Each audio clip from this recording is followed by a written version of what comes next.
Bugungi obzorimizda Lamborghini Alhena isitish qozoni, ya'ni kondensat qozoni. Buni ham bitta obzor qilib ko'ramiz. Alhena modelini ko'rsatamiz aka. Krishkasida shumizolyatsiya qilingan. Bu kauchuk hisoblanadi, ayni bizga kerakli mahsulot. Bu isitish qozonimiz kondensatsion hisoblanadi, ya'ni kondensat qozoni. Bu nержавейкаdan, ya'ni zanglamas po'latdan ishlangan. Juda ham sifatli, juda ham baquvvat va trubkalarni har doimgidek aytaman, trubkalari medniy.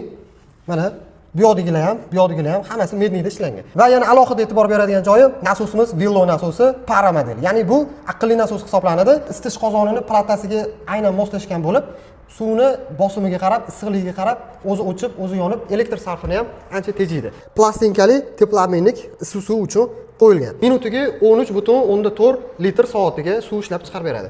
Isitish qozonimiz juda ham sifatli yig'ilgan, bemalol xaridni amalga oshirsangiz bo'ladi. Biza o'zimizga uveren bo'lish uchun doim katalogni ichini ochib, obzorni qilamiz. Keyingi videolarda boshqa isitish qozonlarini ham to'liq obzor qilamiz. Videoni yo'qotib qo'ymaslik uchun like va podpiska tugmasini bosib qo'ying.